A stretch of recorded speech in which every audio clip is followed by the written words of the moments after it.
Greetings and salutations, friends, and welcome back to the Siege of Vraks. We will be staying in the Void for this episode, looking at the end of the first Void battle for the Vraksian system. Rear Admiral Raziek, in charge of the Imperial Navy defense elements above Vraks, had made a valiant effort to prevent the Chaos forces from passing him by unmolested. The Chaos heavy transport Aron's Bane had suffered damage in the initial Void engagement, and was later rammed and plunged into the Vraksian atmosphere by one of Rear Admiral Raziek's 3 fire ships, whilst the other 2 sadly failed to inflict any real damage. So far, the Chaos fleet had only suffered minor damage via the loss of Infidel and Iconoclast raider ships. All of their capital ships were still intact. Meanwhile, on the Imperial side, they had lost 2 defense monitors and 2 sword-class frigates, along with all 3 of the fire ships, of which only 1 had succeeded in doing damage. But things were looking up for the Imperial Navy, as reinforcements had so recently arrived, in the form of cruiser group Mazour, under the command of Rear Admiral Mazour. With 3 cruisers, he was set to tip the tide of battle, but he was heading straight towards the Anarchy's heart, the Despoiler-class battleship that even now was approaching a low orbit above Vraks to deploy its reinforcements. The Rear Admiral aimed to destroy this mighty vessel when it was at its most vulnerable, sitting stationary and unable to defend itself or maneuver effectively in low orbits above the planet. The bagging of such a mighty prey would not only be very fine reading indeed in the Rear Admiral's reports, but might also take the courage out of the Chaos fleet in its entirety. It would not be the first time that a larger Chaos raiding fleet had been turned back after the loss of their leader.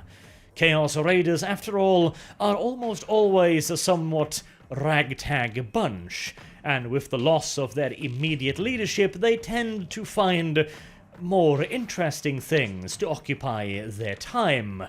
Like, for example, quarreling with one another about who should be the next leader.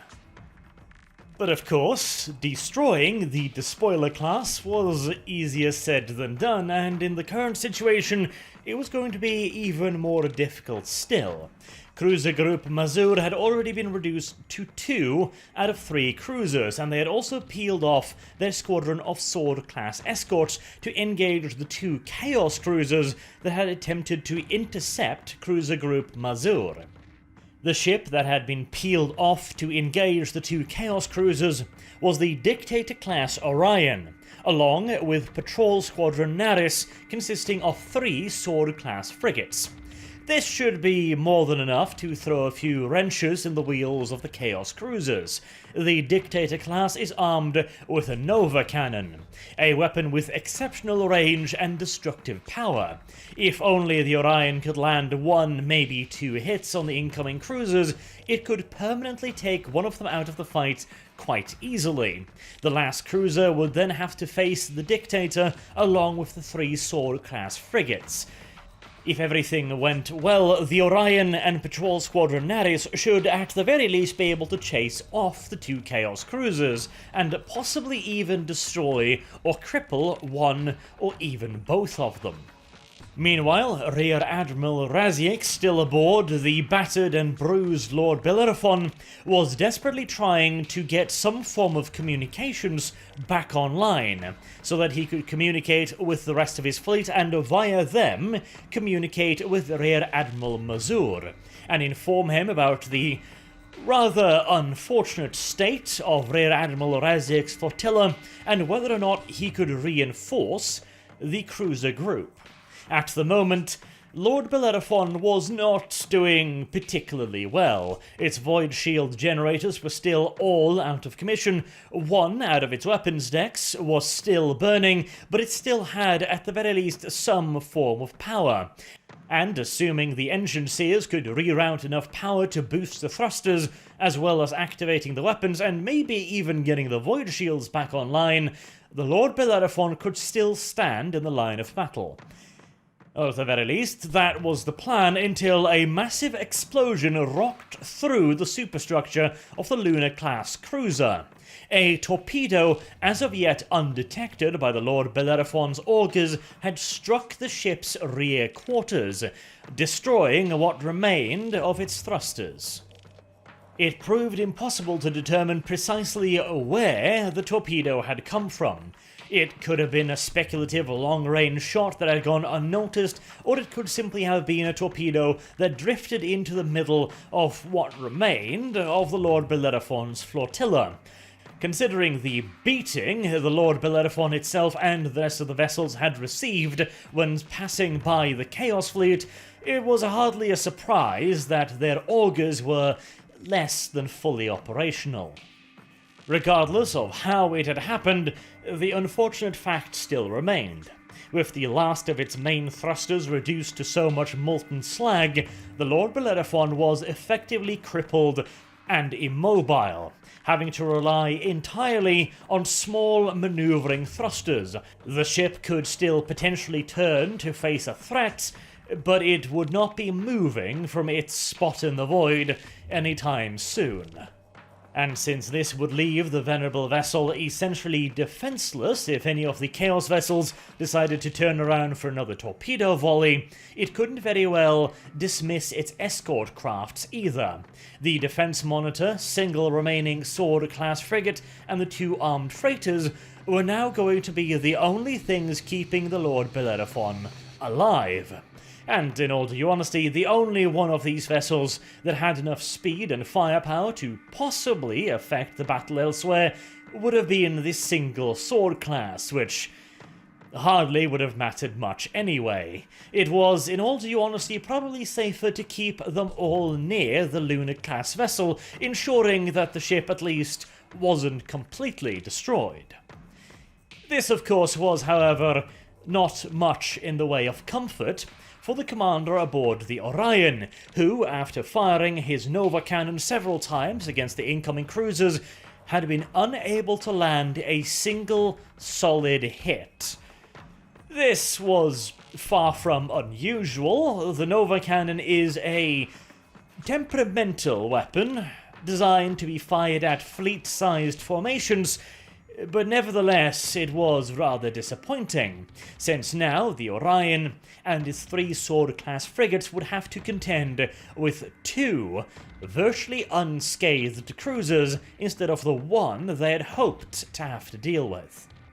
And a bad situation was swiftly replaced by a much worse one, as 1 sword-class frigate was literally cut in half by a lucky long-range las blast. The second was reduced to a drifting hulk after being subjected to waves upon waves of Chaos bomber attacks, leaving virtually all of her decks bare and open to the void. Suddenly, the Orion found itself the sole recipient of the 2 Chaos cruisers' attention, as they chose to simply ignore the last remaining sword-class frigate. A squadron of these small vessels can present quite the threat even to a cruiser, the 3 smaller ships dipping and ducking in and out of the larger ship's gun range whilst firing at the larger ship from several different angles, threatening to destroy its engines, its weapon batteries, its bridge, or strip it of point defense turrets. A single sword-class frigate, however, could safely be ignored until the larger Dictator-class cruiser had been dealt with. And whilst the Dictator is a fairly hefty ship with plenty of weapon batteries of its very own both for long-range and close-range battles, it was now facing 2 ships, and they were both of roughly equal tonnage to the Orion, and the Orion had no support. Considering how bright things were looking at the beginning of this fight, the situation certainly had soured rather dramatically. The captain of the Orion continued the fight for a while longer, until he was completely convinced that the 2 Chaos cruisers were fully committed to fighting his vessel, at which point he requested permission to exit from the battle. permission that Rear Admiral Mazour granted, realizing that it would not benefit him overmuch to lose the Orion. And now that both of the Chaos cruisers were fully engaged, there was no chance of them intercepting his two remaining cruisers. The Orion had made sure to keep enough distance between itself and the Chaos vessels for it to disengage at any point, and so the ship went dark. All active augers were turned to passive, the ship was placed in a blackout state, and all weapon batteries were ordered to cease firing. The last remaining Sword-class escort did likewise. And now the Chaos cruisers could only rely on their own active augers to locate the Imperial vessels. A daunting task, as space is not only vast, it is also filled with interference, and trying to find a target that does not wish to be found in tens of thousands of kilometers of vast, empty, radiation-washed space is not easy. The Orion and its single remaining escort were certainly not out of danger yet. It would take a long period of slow, quiet, and steady progression for them to fully escape the two Chaos cruisers' search area, but they certainly had a hell of a lot better chance now than if they'd continued the fight. Elsewhere, however, another Imperial vessel was not so lucky. The armed freighter, the Isramors, which had, after being immobilized, decided to continue firing upon the Chaos vessels, was now under attack by the Chaos heavy cruiser, the Blood Dawn, who was launching assault crafts against the immobilized freighter.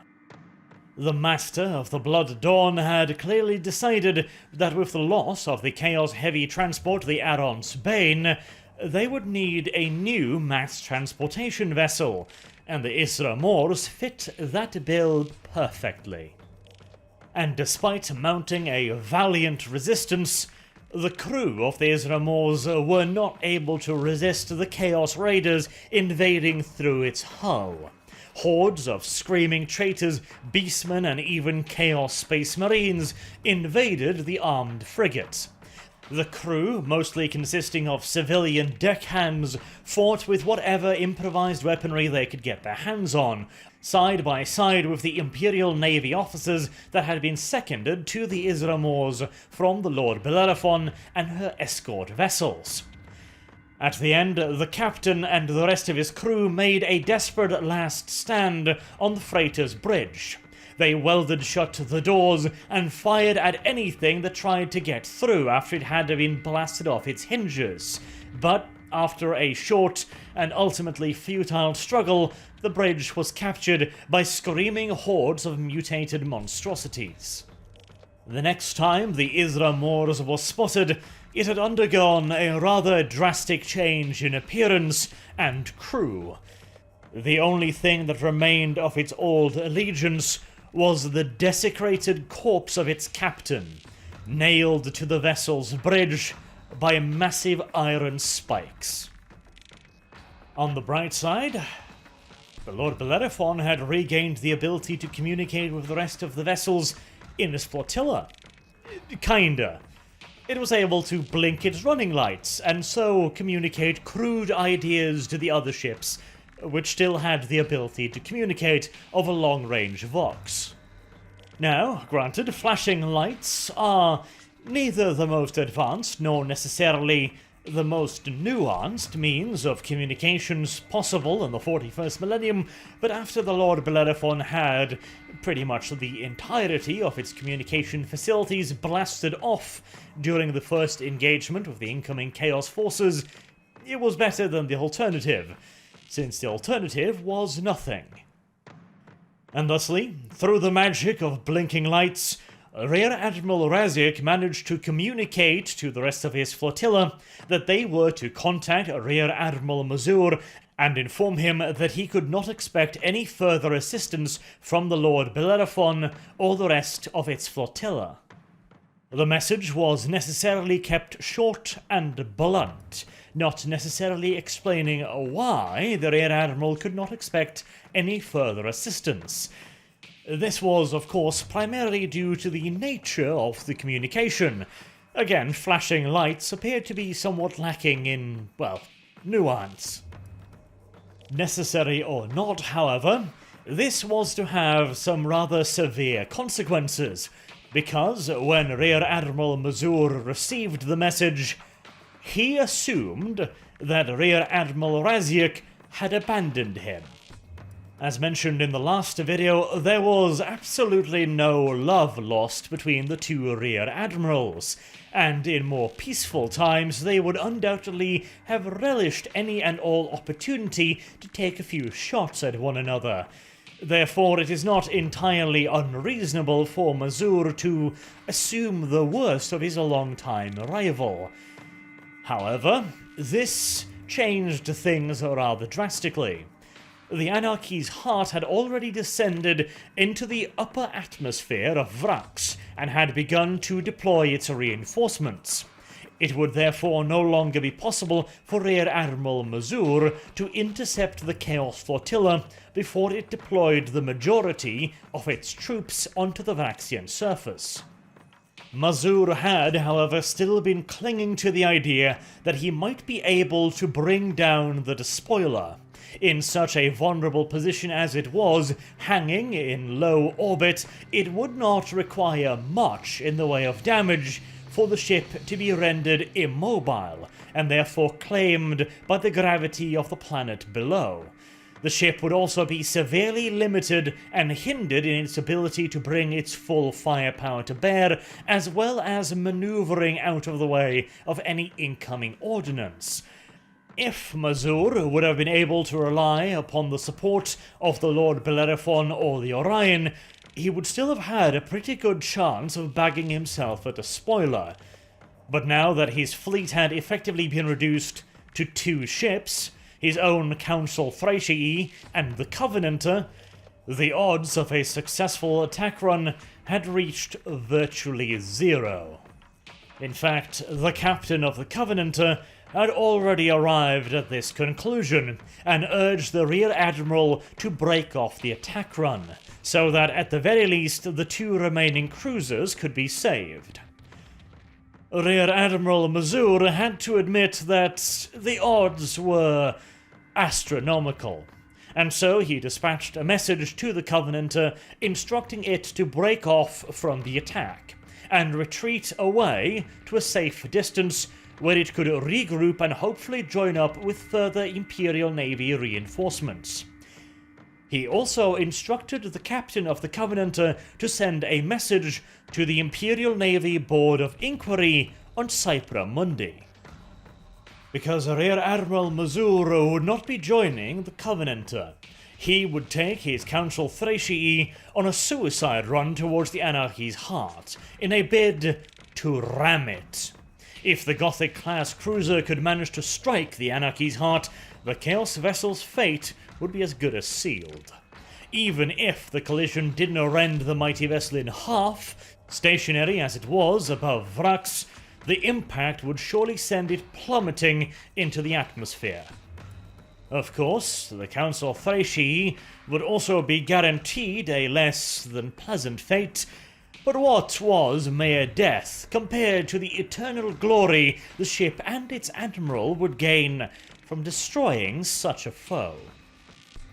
But before glory, there is always duty, and Mazour was convinced that Rear Admiral Raziek had betrayed him, and so along with the Covenanter, he sent a request that Rear Admiral Raziek be stripped of all rank, privilege, and honor, that he be charged with treason, dereliction of duty, incompetence, and cowardice in the face of the enemy.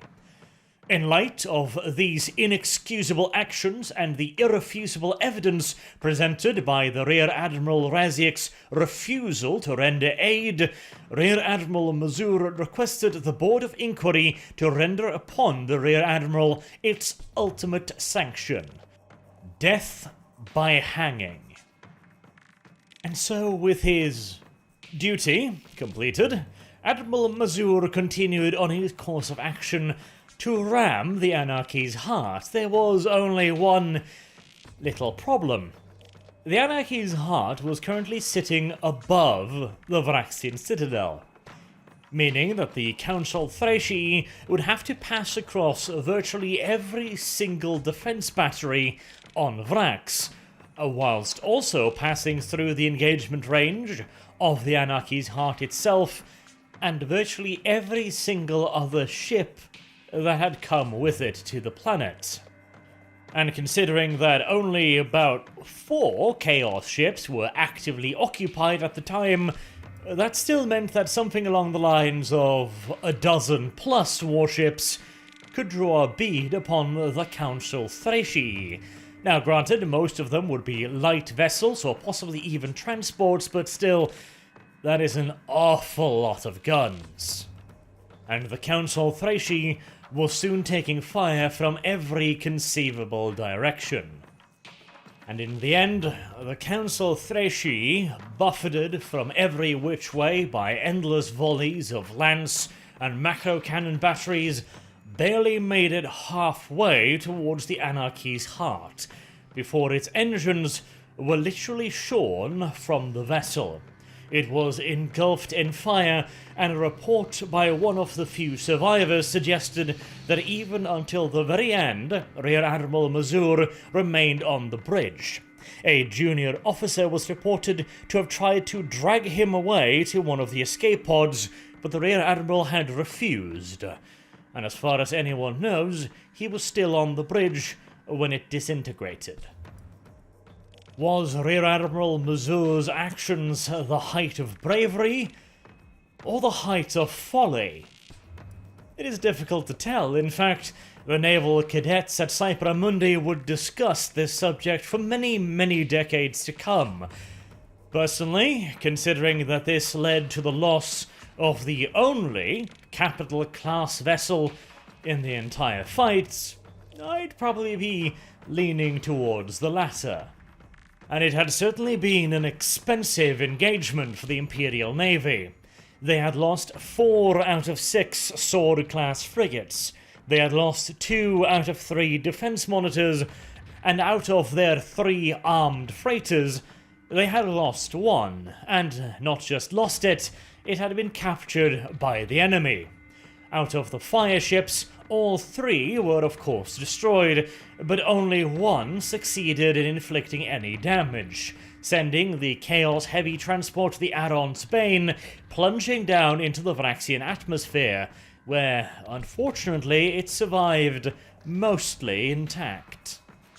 The Imperial Navy had also suffered heavily amongst its capital-class ships.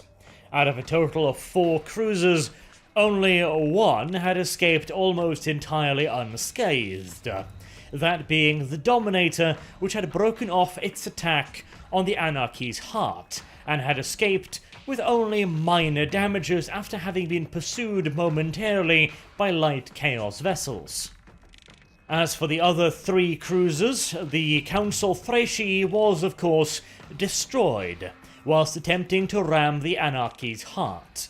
It had now been reduced to a drifting hulk in orbit above the planet of Vraks.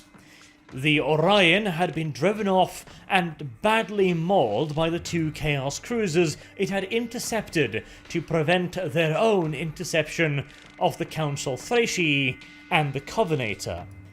As for the flagship of Rear Admiral Raziek, the Lord Bellerophon would spend several years in a void dock before she could be returned to active service. A service that her captain would never see again.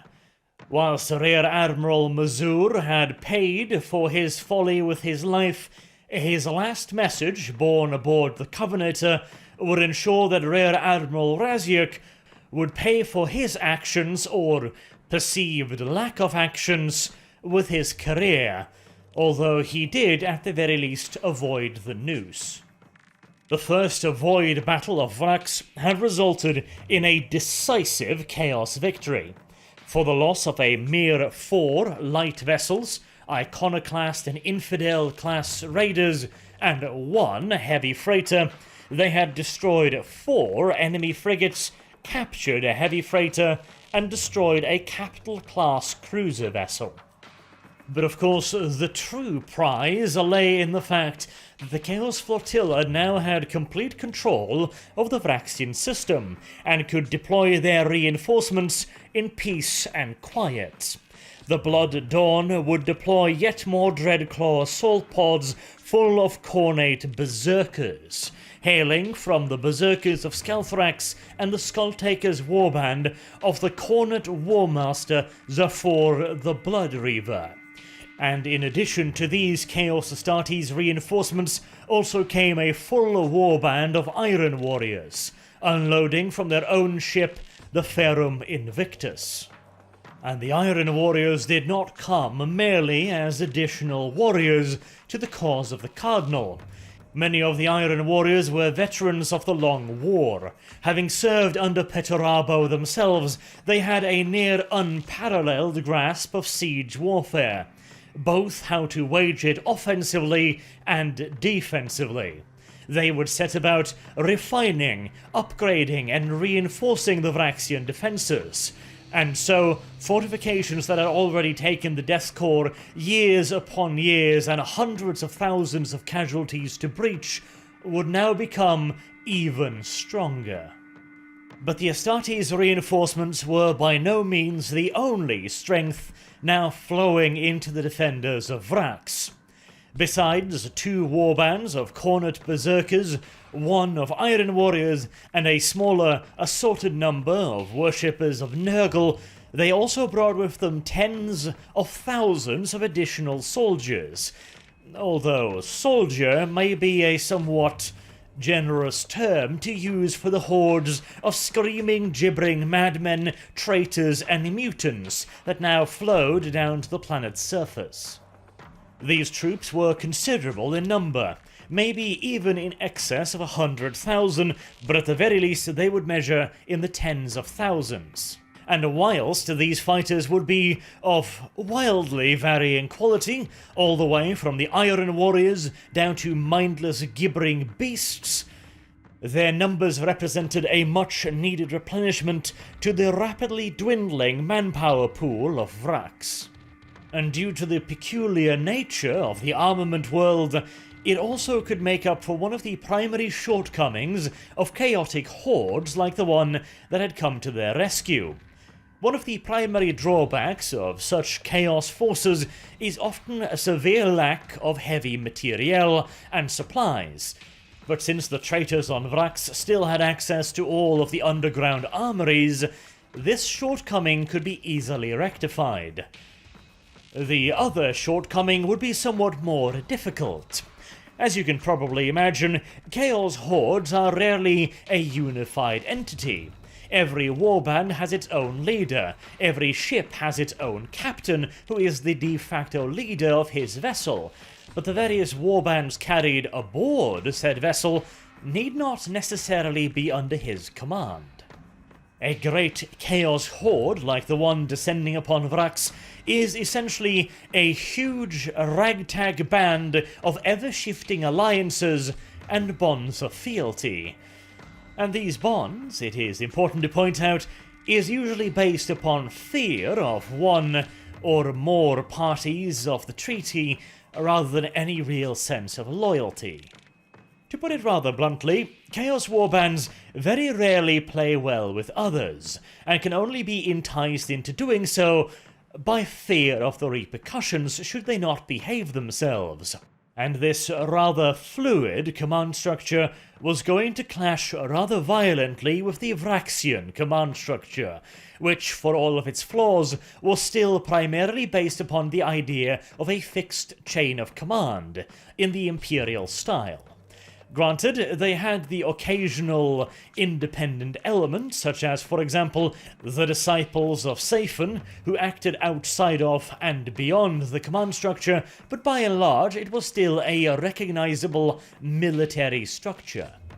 These differences of opinion would undoubtedly come to cause some issues further down the line, but for the moment the Vraxians were undoubtedly just happy to be rescued, no matter the nature of their rescuers. But of course, these reinforcements were not the only change. Oh no, not at all. The fact was that up until this point, the Imperial Navy had maintained full void superiority over the Vraxian system, with all of the various benefits that this entailed.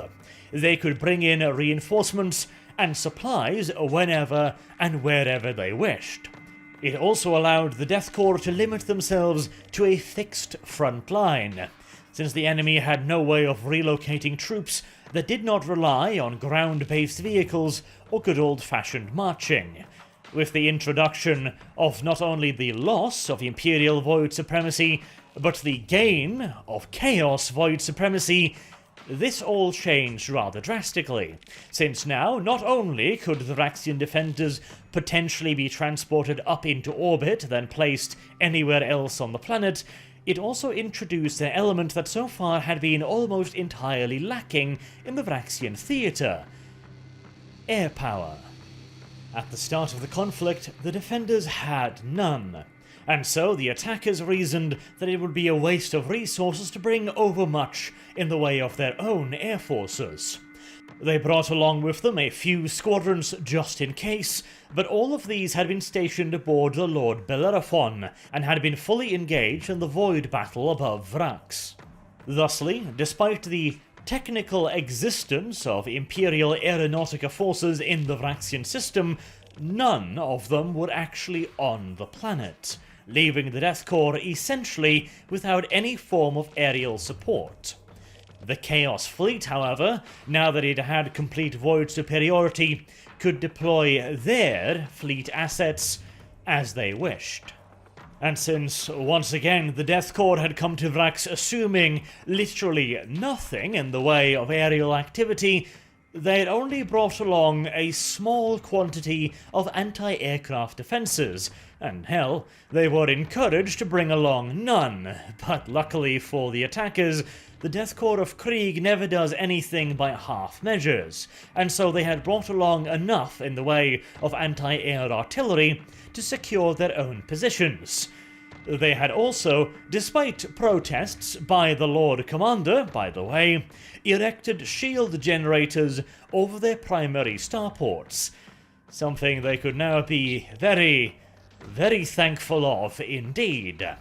Because if these facilities did not exist, then the starports through which the Death Corps received all of their reinforcements and supplies, not to mention where they stored the vast quantities of these resources, would have been bombed out of existence the moment the Chaos Fleet arrived in orbit. Once again, the paranoia of the men of Krieg had served them supremely well, as they were able to weather what very easily could have been a shattering blow. They were also de facto immune to any orbital bombardments launched against them from the Chaos Fleet. The simple fact was that the men of Krieg were simply just too close to the Vraxian defences, and any attempt at orbital bombardment launched by the Chaos Flotilla would be almost guaranteed to wipe out just as many Vraxians as Krieg guardsmen. And whilst the followers of the ruinous powers are rarely overly bothered about the fate of their subordinates, the potential complete annihilation of both their own forces along with the enemy was a bit much, even by their standards. If the Death Corps were still entrenched along the second or outer line of defences, then maybe they would have risked it. But as it was, any orbital bombardment risked not only the wholesale slaughter of Vraxian defenders, but there was also a very real possibility that the macro cannon barrage would find its way into the underground storage bunkers beneath Vraks, which would leave the eventual prize of the planet a hell of a lot poorer. Now, of course, this would not prevent the Chaos Flotilla from the occasional light harassing orbital bombardment, mind you, not firing their main macro cannon batteries, but smaller ordnance, maybe the occasional relatively precise lance strike, for example. But this was nothing compared to the devastation the fleet above could have inflicted upon the loyal armies of the Imperium if they'd had a clear shot. But even though the Death Corps had avoided at the very least instantaneous annihilation, their situation had gotten a hell of a lot more complicated, especially as the Chaos Forces caught the Death Corps of Krieg in the middle of an offensive. Yes. You might have been wondering what had been going on the planet below. Well, Lord Commander Jolka had been up to his usual brilliance. But we'll get to that in a couple of episodes. First, in the next episode, I want to talk about the Chaos Reinforcements to give you a clear idea of exactly who and why these people have come to Vraks to make the Death Corps' life so much more miserable. Or, well, in terms of Death Corps ways of looking at things, they were probably happy, since their opportunities to sacrifice themselves in the name of the Emperor had just multiplied greatly. Anywho, until next time, I have been Arch. Thank you all very much for watching. If you enjoyed it, please do consider sharing it around, and until next time, have a good day.